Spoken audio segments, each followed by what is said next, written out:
Hi guys! Magandang gabi sa inyo lahat, and this Marzano again, at syempre magandang araw po sa inyo lahat, no? At ito ay short reaction video, no? Saglit na reaction video lang to. At the same time, gusto kong i-shoutout syempre lahat ng mga kapwa OFW natin sa iba't ibang bahagi ng mundo.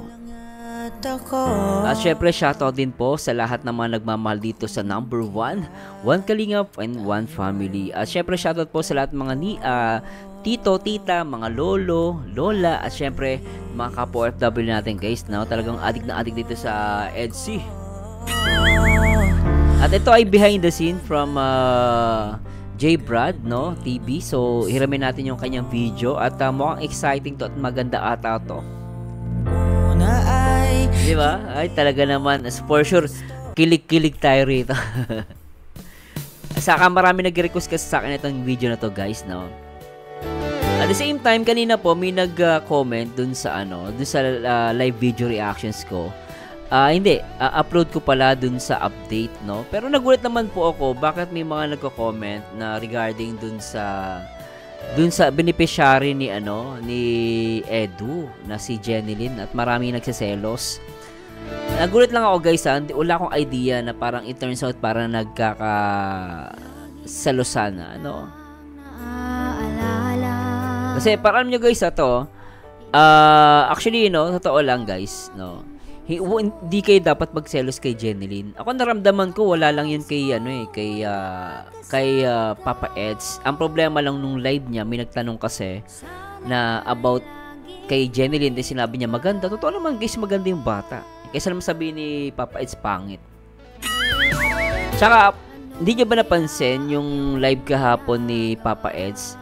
Nung sinabi na may hirapan si Beyonce sa pag-vlog kasi nga pasukan na. Nakita niyo yung mukha ni Papa Eds doon? Nalungkot. Na-upset siya. Yung ba dapat nyong pag-isipan na dapat magselos kayo kay Jenilyn? Yung iba po may mga kakaiba mag-isip. Hindi po ganun yung doon guys. Sana talinuhan nyo. Dahil sa'yo. No, sana talinuhan nyo. No, at wag kayo magbigay ng maling impression sa ibang mga fans. Naaawa naman po ako, no? Kasi iba diyan mag-iisip, magsiselos. Ang dating gusto ni Papa Ed si Jenilyn. Nakikita ko naman guys, walang mali siya eh. At ang pangit tignan nun guys kay Papa Eds. Kung talaga supporters kayo ng EDC, or sabihin na natin solid supporters kayo ni Papa Eds, wag niyo lagyan ng issue guys. Pangit po 'yun. At kaya tuloy na pa-reaction video ko, dapat hintayin pa natin yung upload ni Kalingap Rob, pero hindi ko kasi matake na may mga ganun mag-isip. No, wag niyo lagyan ng issue at wag niyo masamain yung kay Jenilyn na beneficiary ni Kalingap Rob. Hindi po maganda 'yon. 'Di ba? Kaya salamat po sa Diyos sa lahat ng mga nag-comment. Hindi ko na makita yung ibang mga comment eh. Hindi ko na makita ibang comment dito na parang sa live, sabi ni Christina Cantanaw, sa live ni Edo kagabi, may nag-comment nga kabahan daw na si Beyonce kasi may kapalit na daw para kay Edu. Di kayo na okay lang naman kung ayaw nila kay Beyonce. Nandito kami mga supporters mo. Actually guys, may mga talagang nanggugulo. Huwag nyo pong guluhin guys sa community ng EDC. Napakaganda ng at the same time, sabi ko nga, panoorin nyo ng buo yung live ni Kalingap Edu yung kagabi, no? Yung July 17. Ang linaw nun guys, nalungkot siya. Nung magpapasok na, may hirapan nga mag-vlog si Beyonce kasi nga pasukan na. Hindi tulad nila Joy. Hindi tulad nila Joy na, syempre sila Joy, di ba Sila Joy kasi, ang mangyari kala Joy, college sila, madali lang mag-vlog, no? Hindi tulad ni Beyonce, wala pa siya sa college level. Nakita mo yung si Papa Eds nalungkot na parang, di ba, nag-alala siya. So sana nakita niyo yung logic doon na dapat di kayo magselos doon kay Jenilyn. Yung iba binibigyan ng issue yung kay Jenilyn. Ang pangit tignan guys. No, siyempre sabi na nga ni Papa Eds, totoo yung EDC. Ano ba kayo? Pero sa lahat ng mga, siyempre sa fans ng mga EDC na solid talaga at talaga mang malawak ang unawa, no, stay put lang kayo guys. At para sa akin, no, wag niyo na pansinin yung ibang comment. Wag niyo, salamat na naman Christina Cantanaw, no, no? May mga iba viewers ayaw kay Beyonce, di ba? Yan, no, may mga ayaw daw kay Beyonce, di ba? Meron naman guys, mali po 'yun. Huwag niyong bigyan ng kulay. No? Hindi kayo fans ng EDSI. Hindi po kayo dapat tawaging EDSI. Edu kaya ng EDSI, Edu at Beyonce. Tapos guguluhin nyo, di ba? Hindi maganda yung guys, okay? Kaya tandaan nyo guys sa lahat ng mga supporters ng EDSI, pabayaan natin sila. Pero itong pinakamaganda, itong behind the camera, gusto ko itong makita. Kaya, tignan natin guys, magdududa pa ba kayo kay Papa Ed? Sinabi niya nga totoo ang EDSI at Blessing. Bakit may tila may mga umiepal? Diba? So anyway guys, panoorin natin to, hiramin natin tong video ni J Brad at play natin to guys. Tara. Parang biro lamang. Grabe. Grabe to guys, ano ko lang to, zoom natin sobra to guys. Ito guys ano to, behind the scene Tulad mo. Grabe. At may isang pag-ibig na tapat. Hindi alam ni Beyonce sa ni Papa Eds na kinukuhan sila ng camera, tago. What the fuck?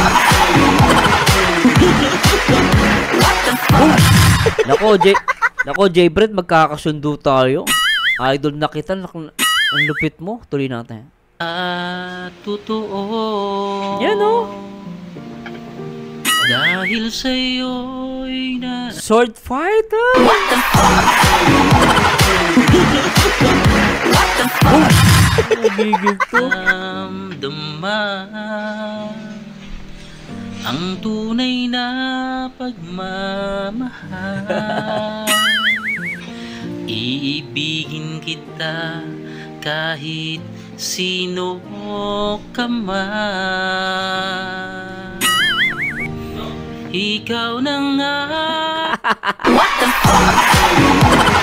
Ang kulit na napili mong kanta, J-Brad Pero ang sweet ng dalawa. What the fuck? Yan ba? Magsiselos pa kayo guys? Hindi pa ba sapat yan? What the fuck? Sabi nga ng tatay ko, huwag kang makulit sa aparato. What the fuck? Kaya yung mga nagsiselos-selos pa ano. Huwag nyo lagyan ng guys, huwag nyo lagyan ng mali siya yun dun sa beneficiary ni Papa Eds. Ang pangit tignan. Naknampating. Sinabi na nagandahan lang.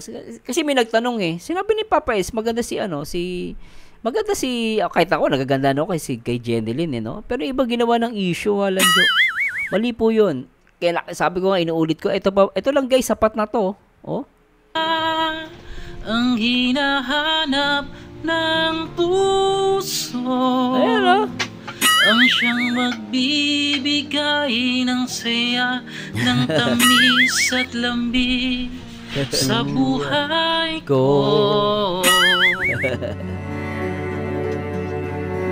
Di ba guys? Ganyan ba yan? Sa tingin nyo ba, di ba kayo maniniwala dyan? What the fuck? Gagawa pa kayo ng issue. Ang pinansin kasi nung mga yung mga nagko-comment doon, yung sinabi ni Papa Eds na maganda si Jeneline. Pero yung nag-react si Papa Eds nung hindi mahirapan si Beyonce dun sa pagbablog kasi nga pasukan na. Hindi nyo pinansin yun. Dapat yun ang pinansin yun. Nag-alala si Papa Eds kasi mahirapan Hindi sila makapag-vlog masyado. Yun ang logic dun, guys. What the fuck? Pero grabe itong sword fight ulit na. Ayan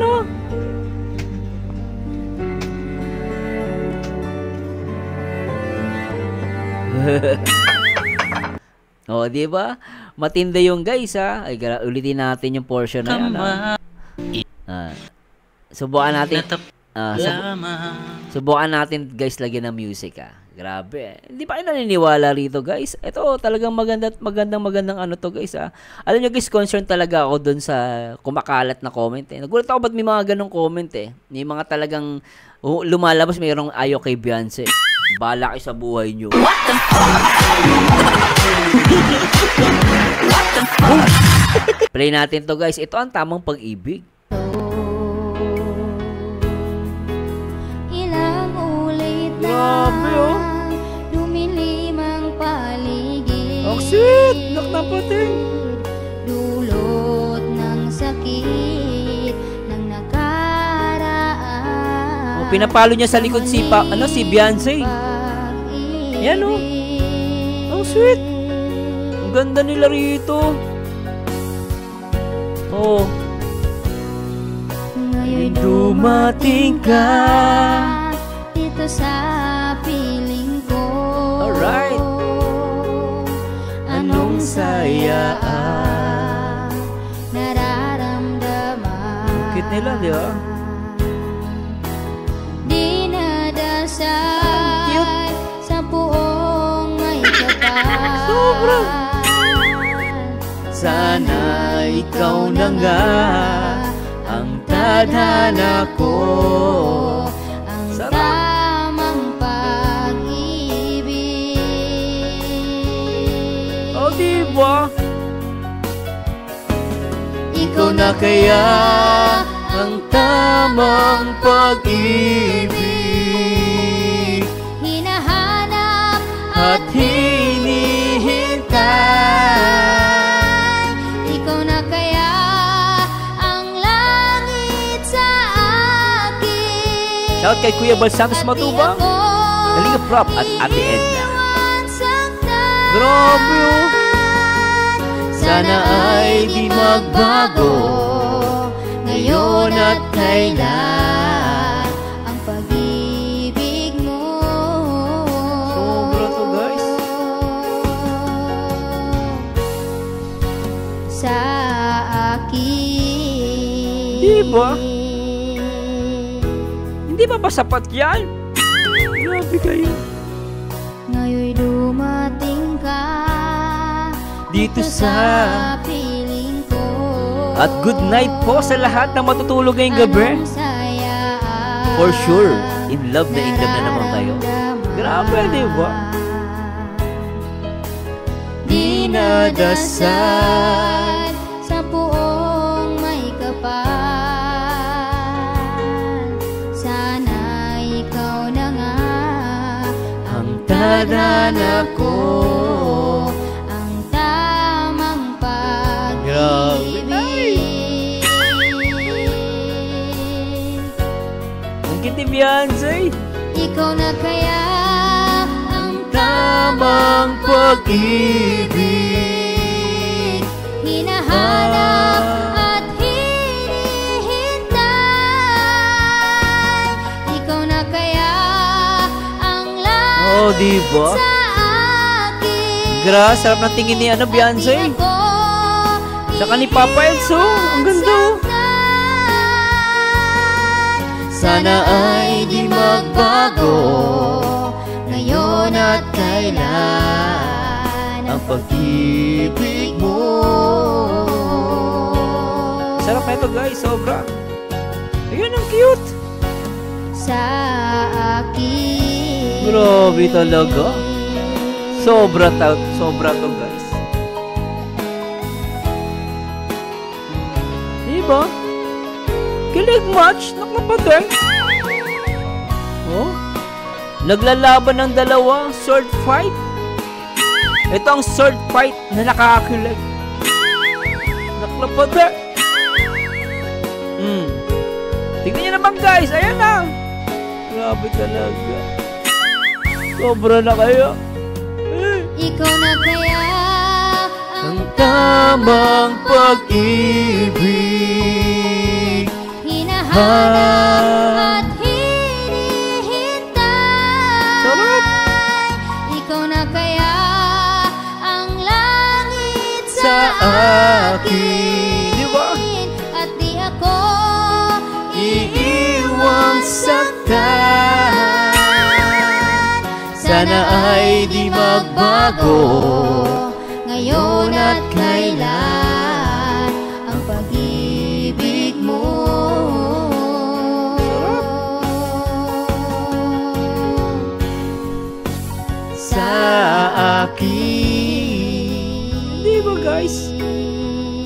ba sapat yan? Di ba? Grabe na ito. Isa pa. Para sa lahat ng mga ayaw kay Beyonce, para sa inyo to. Mamatay kayo sa inggit. Or mautot kayo sa inggit.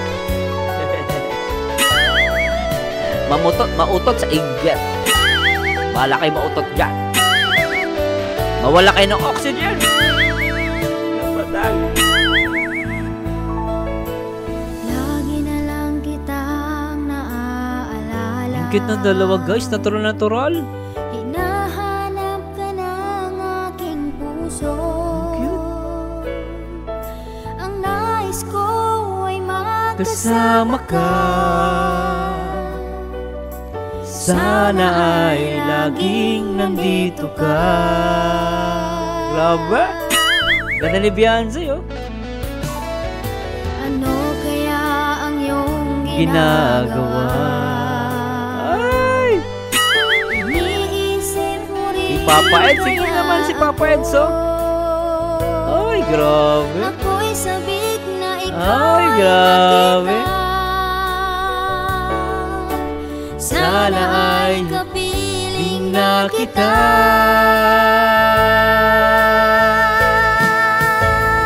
Dahil sa'yo, Aking mahal, ang buhay ko ay sumaya nang ikaw ay dumating. Dahil sa'yo, ah, ang mundo ko ang etsi ko. naging makulay nang ako'y Ibigin mo. Diba? Ay!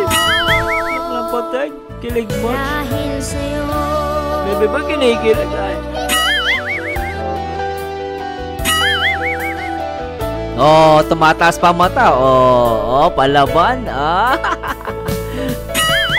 Ang galing ni Beyonce dun. Tingnan niya guys yung mata ni Beyonce. Palaban si Beyonce. Tingnan niya guys. Ayan.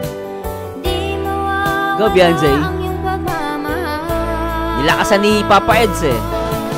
Nilakasan ni Papa Eds yung yung pamalo. Gaganti si si Beyonce. Ah. Ang cute.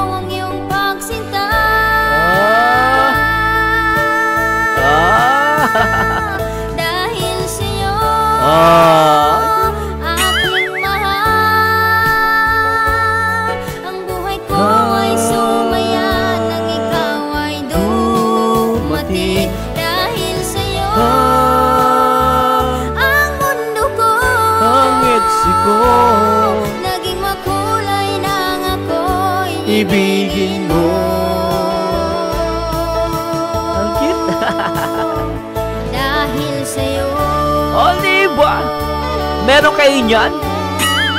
Papa Eds at Beyonce. Diba? Natural. Off camera. Di nila alam kinukuhanan sila. Ay. Grabe. Ah! Sobra ta.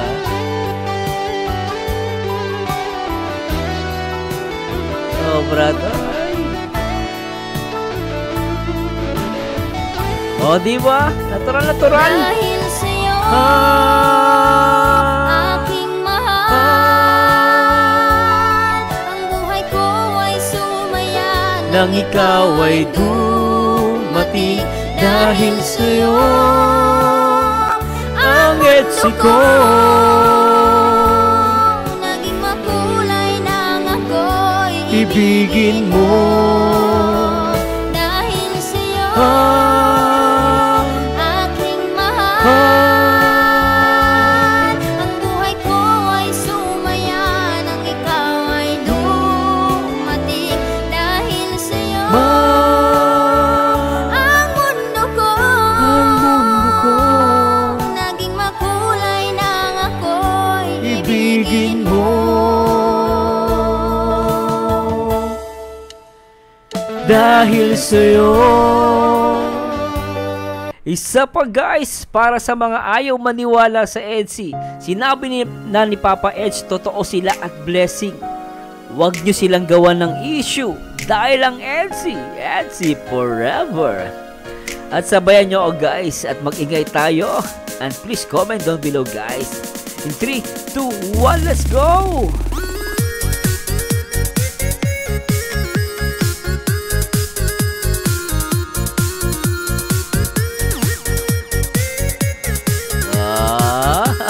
Alright.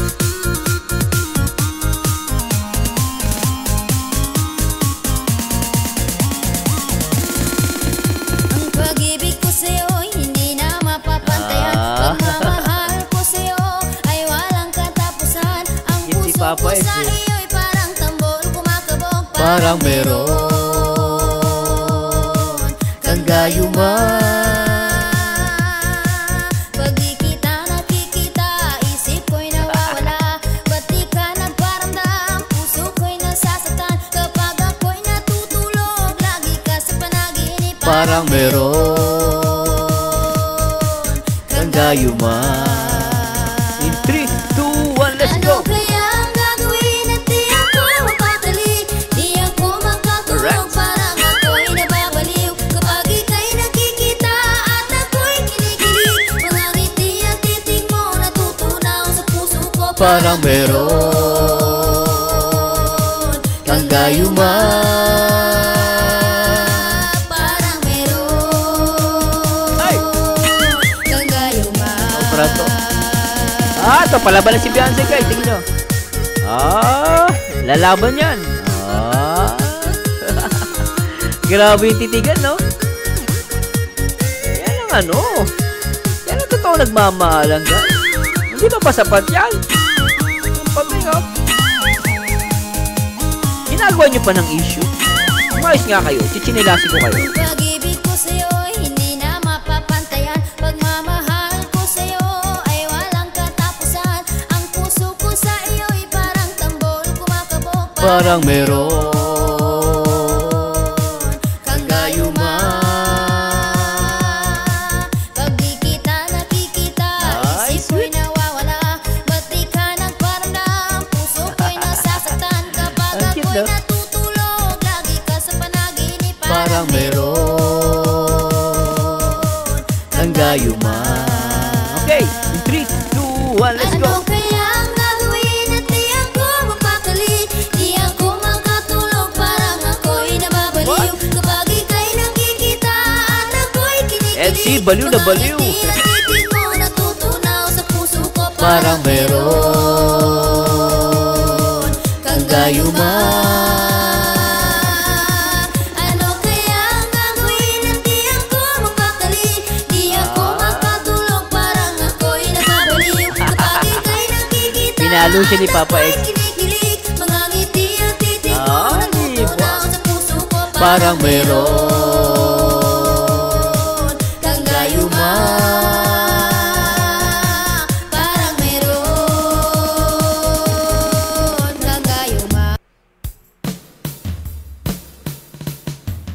Hi guys, talaga naman. At to'y short lang reaction video. Dahil nag-alala ako sa mga ibang mga gumagawa ng mga issue dyan. Na hindi naman totoo. At wala naman dapat pagselosan. Unang-una, beneficiary po yun. Sinabi niya lang maganda kasi may nagtanong. At the same time, tandaan nyo guys, hindi malulungkot si Papa Eds kung sinabi niya na mahirapan si Beyonce mag-vlog. Nalungkot nga siya doon. Di nyo ba nakuha yun? Di ba? At wala ba kayong tiwala kay Papa Eds? Sinungaling ba si Papa Eds? Pero sa lahat ng mga totoo at talagang nag-iisip ng mga fans at ang totoong viewers ng Edsy, shoutout po sa inyo. At para sa akin, huwag kayong mag-alala. Sa akin lang to guys, nararamdaman ko. Talagang napakatotoo ang kanilang nararamdaman sa isa't isa. Kung ano man meron guys. At hindi pa ba sapat itong video na to? Na huwag tayo mag-isip ng kakaiba sa pag-iisip natin. Baliw tayo pero nag-iisip tayo ng matino. Baliw tayo sa Edsy. Pero matino naman pag-iisip natin. Diba? Anyway guys, maraming salamat sa Diyos at samahan nyo ulit ako guys sa aking next video reaction, and to God be the glory guys. Bye bye po. Sana ay kapit